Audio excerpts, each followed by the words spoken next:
नेता की पहचान कैसे करें? सिंधिया की गद्दारी ने राहुल गांधी को सिखा दिया। नेता की पहचान उसके बेटे को देखकर होती है। वायनाड में राहुल ने सुनाया किस्सा कैसे अपनी असलियत छिपा लेते हैं नेता। ज्योतिरादित्य सिंधिया की गद्दारी के बाद कांग्रेस को बड़ा झटका लगा था। सिंधिया की बगावत के चलते कांग्रेस की एमपी की सरकार चली गई थी, तो दूसरी ओर राहुल गांधी को अपना एक करीबी दोस्त खोना पड़ा था। इसके बाद से ही राहुल गांधी ने उन नेताओं पर पैनी नजर रखनी शुरू कर दी जिनके दिल में कुछ और बाहर कुछ और है। राहुल गांधी ने बताया कि 18 साल की राजनीति में रहने के बाद अब नेताओं की पहचान का बुलेट प्रूफ तरीका उन्होंने तलाश लिया है और अब कोई मुझे धोखा नहीं दे सकता, ये बात राहुल गांधी कहते हैं। नेता को कैसे पहचाने, इसे लेकर भी राहुल गांधी ने बड़ा राज खोला है। वायनाड में यूनियन मुस्लिम लीग के नेता पी हाजी पर लिखी गई किताब के विमोचन के अवसर पर बोल रहे थे। उन्होंने कहा कि नेताओं के असली स्वभाव को उनके बच्चों को देखकर पहचाना जा सकता है।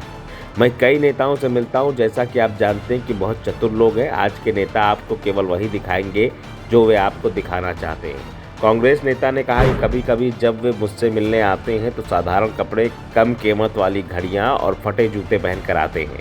जब आप उनके घर जाते हैं तो वहां उनके पास बड़ी BMW होती है। ये लोग बहुत चतुर होते हैं, वे जानते हैं कि आप क्या देख रहे हैं।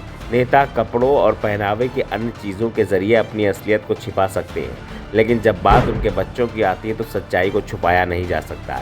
इसी कारण इन व्यक्तियों का त्वरित और सटीक मूल्यांकन करने के लिए एक नए तरीके का सहारा लेना पड़ा।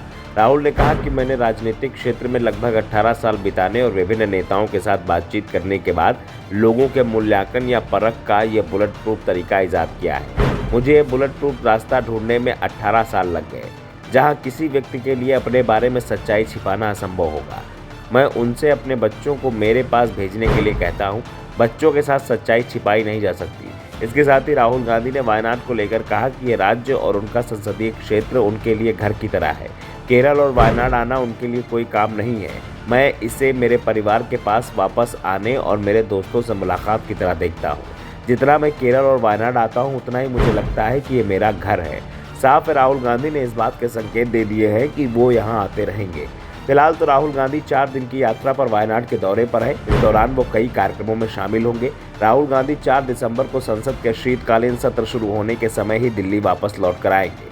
वायनाड में राहुल गांधी कई कार्यक्रम में शामिल होंगे। राहुल के लिए कई पंचायत समितियों की ओर से विकास योजनाओं के उद्घाटन और शिलान्यास के कार्यक्रम रखे गए हैं।